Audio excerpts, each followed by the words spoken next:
Hello, everyone, and welcome back to World English Podcast, the place where real conversations help you build real English. I'm Mia. And I'm Leo. And Mia, I want to do something a little different today. I want to be very honest about something personal. Of course, Leo. What is it? I am still afraid of speaking English sometimes, even now, even after years of studying. That takes courage to say, and I think many people listening right now just took a deep breath and thought, me too. Because it is a real thing. You can know the grammar, you can know the vocabulary, and still, the moment someone asks you something in English, your mind goes blank, your heart beats faster, and whatever English you had seems to disappear. Yes, that experience has a name. It is called language anxiety, and today we're going to talk about it honestly, why it happens, where it comes from, and most importantly, how to overcome it step by step. This episode is for every listener who knows English in their head, but freezes when they need to use it out loud. Before we start, please subscribe to World English Podcast and hit the bell. New episode every week. Share this with someone who is afraid to speak English. This one is for them. Share it. Someone needs this today. Let's go. Let's start by understanding what English-speaking fear actually is, because many people feel it but cannot explain it. And understanding a fear is the first step to overcoming it. So, what is it exactly? Is it just shyness? Not exactly. Shyness is a personality trait. Some people are naturally quieter, but English-speaking fear is something different. It is called foreign language anxiety, and it can affect even very confident, outgoing people the moment they switch to another language. Really? Confident people too? Yes. In fact, research shows that foreign language anxiety is one of the most common experiences in language learning worldwide. It is not rare. It is not a sign of low intelligence. It is an emotional response to a very specific situation. What kind of situation? The situation of being evaluated. When you speak English, you feel like people are judging you. Judging your intelligence, your education, your ability. And that feeling of being judged triggers a stress response in the brain. The lion brain again. The brain thinks, danger. Someone is watching. Someone might laugh at me. Exactly.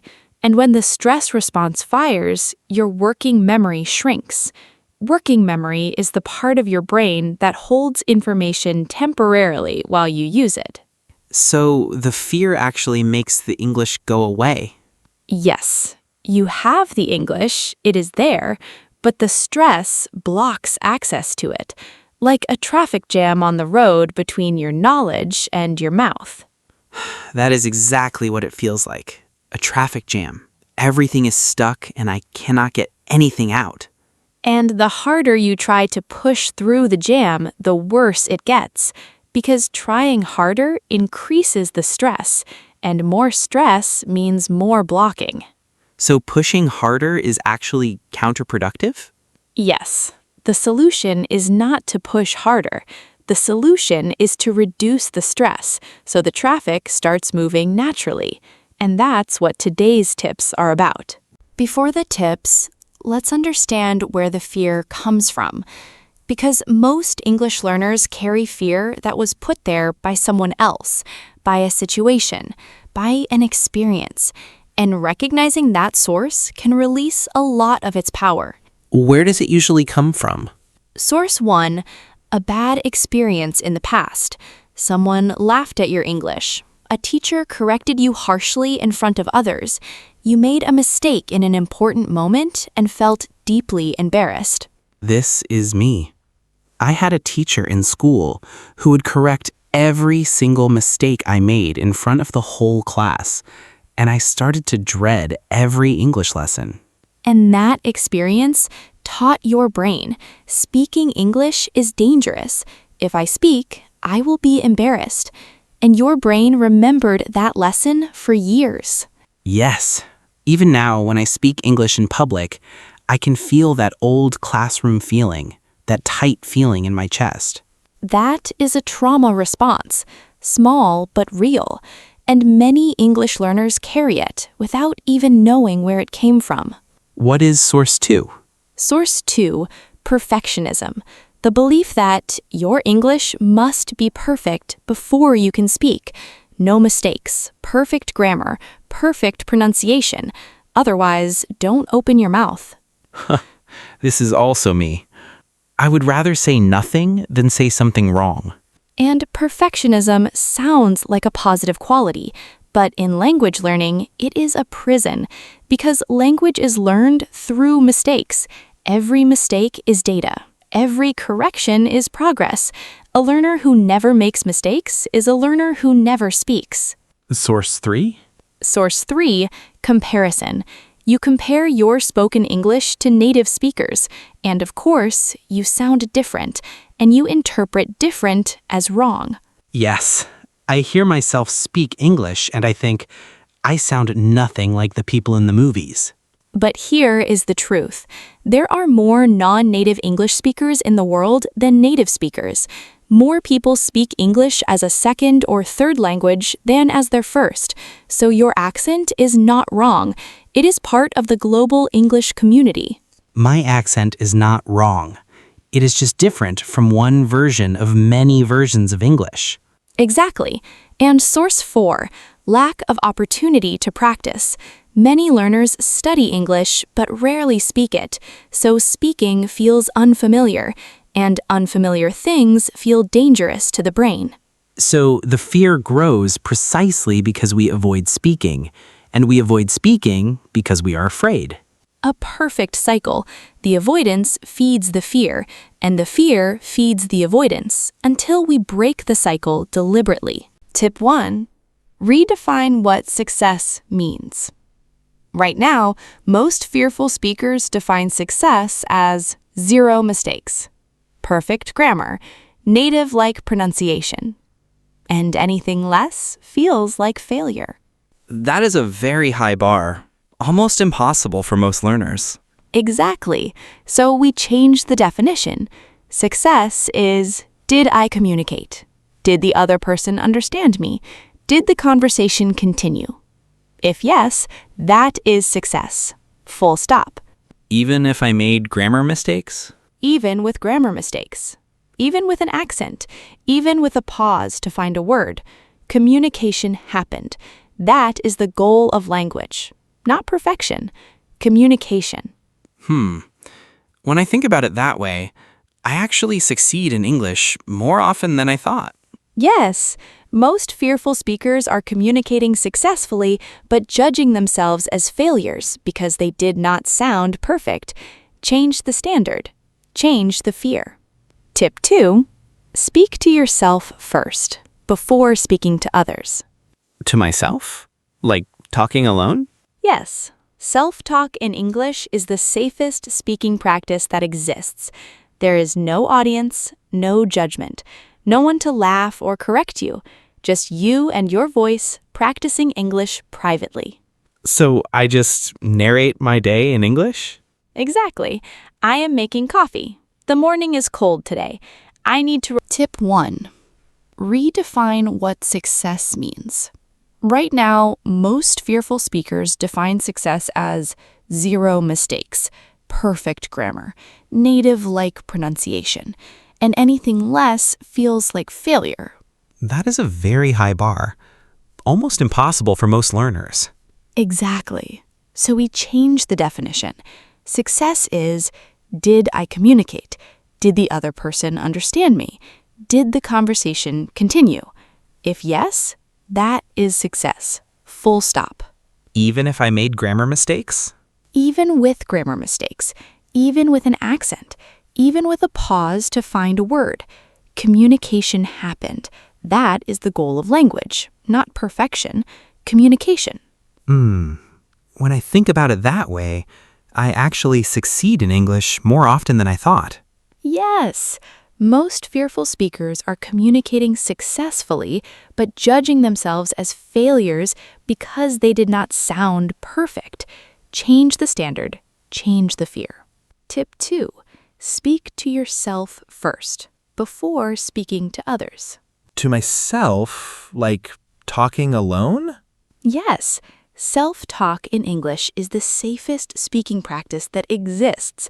There is no audience, no judgment, no one to laugh or correct you, just you and your voice practicing English privately. So I just narrate my day in English? Exactly. I am making coffee. The morning is cold today. I need to reply to that message later. Just think out loud in English, and this builds two things simultaneously. What two things? First, it builds your speaking muscles, your mouth, your breath, your rhythm, all getting used to producing English. Second, it separates speaking English from the experience of being judged.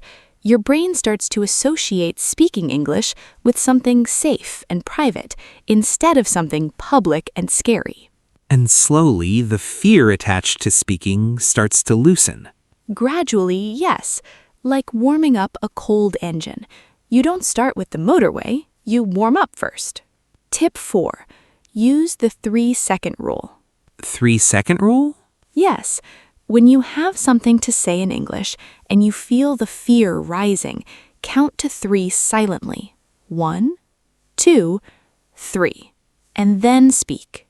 Why does counting help? 2 reasons. First, it gives your brain 3 seconds to access the language, because the first second of fear is the strongest. After 3 seconds, the spike starts to drop. Second, it breaks the freeze response. The brain was in panic mode, switching it to a more rational mode. So instead of freezing completely, I freeze for 3 seconds and then go. Yes, a managed freeze, very short, and then forward. And also, in English conversation, a 3-second pause is completely normal. People think all the time before they speak. It doesn't look strange. It looks thoughtful. So the pause that felt like a failure is actually just a normal part of conversation. Always has been. You were just too afraid to notice. Tip 4. Prepare your starter phrases. Starter phrases? Yes, one of the scariest moments in speaking is the very first word. Once you start, language usually flows more easily, but starting is the hardest part. Yes. Often I know what I want to say, but the first word just doesn't come. So prepare a small set of starter phrases that you have ready for any situation. For example, so basically what I think is, or honestly speaking, or the way I see it, or if I understand correctly. These are like launching pads. Exactly. A launching pad gives the rocket a platform to start from. Your starter phrase gives your speaking a platform. Once you say those first words, the rest follows, because your brain is now engaged. The engine is running. And these phrases work for any topic, so I can prepare them in advance and always have them ready. Yes, practice them until they are completely automatic, so that when fear comes, the starter phrase fires first, before the fear can stop you. Tip 5.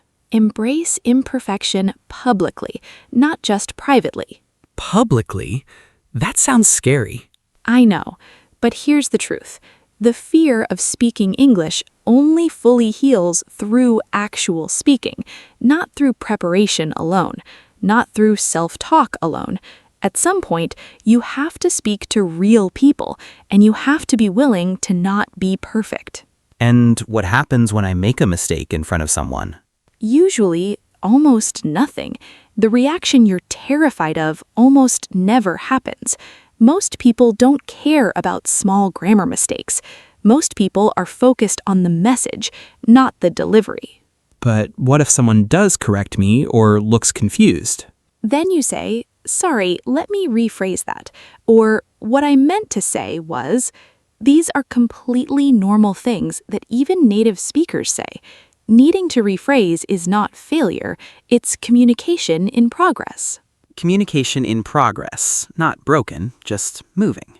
Yes, and every time you speak imperfectly and the conversation continues anyway, your brain receives a new message. It says, I spoke, I wasn't perfect, and everything was fine. Slowly, the fear loses its power because its predictions keep being wrong. I want to say something honestly before we close.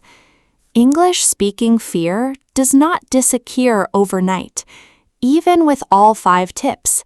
It fades gradually, with each conversation, with each small, brave moment. So it is not a switch you flip. It is a volume dial. You turn down slowly.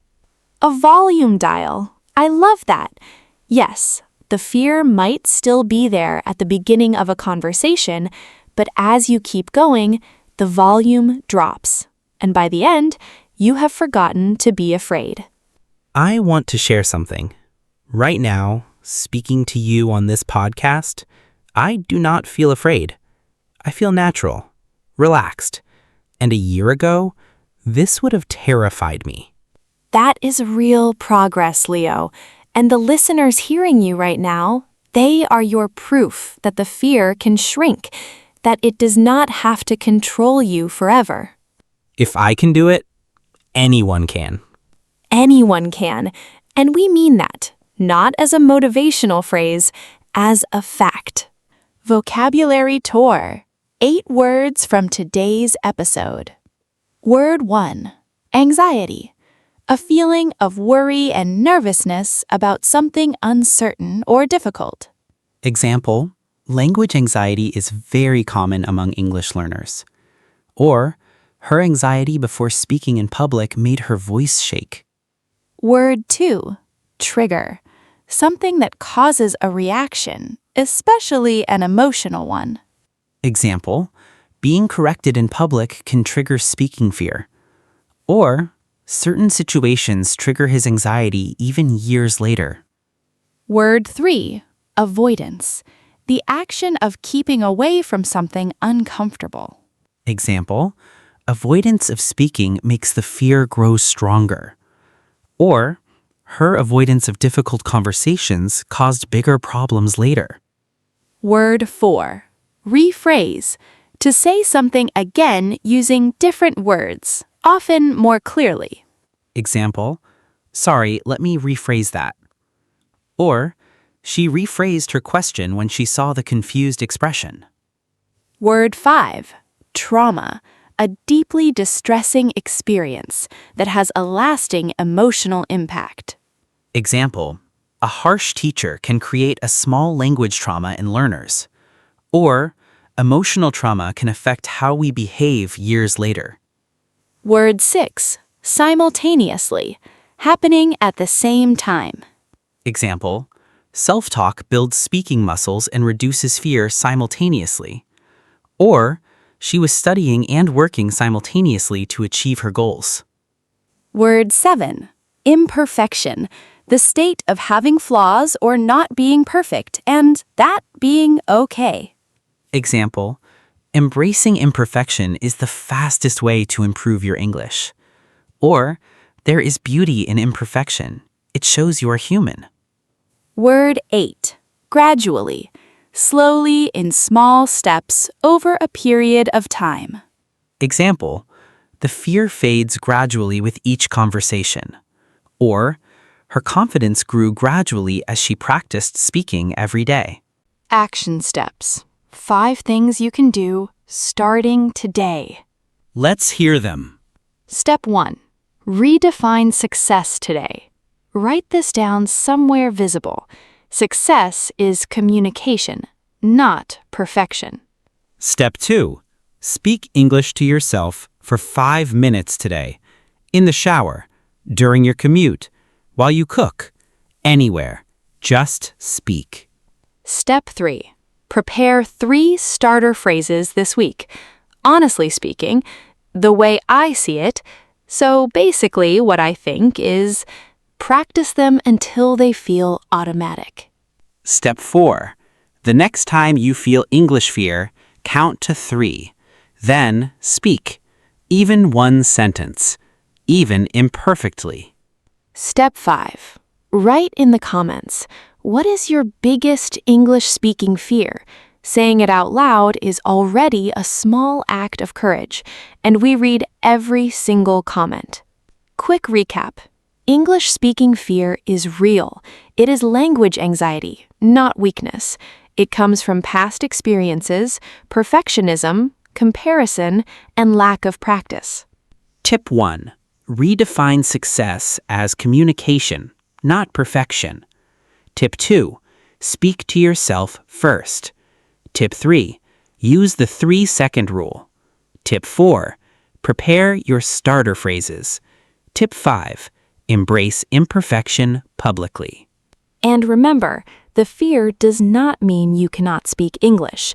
It means you care, and caring is a very good starting point. I was afraid. I still have moments of fear, but I am here, talking, and so are you. If this episode helped you, please like it, subscribe to World English Podcast, and share it with someone who needs to hear that their fear is normal and their English is enough. This was World English Podcast, and I'm Leo. And I'm Mia. Until next time, speak before you are ready. Be imperfect on purpose, and remember, every brave word makes the next one easier. Bye, everyone. Be brave.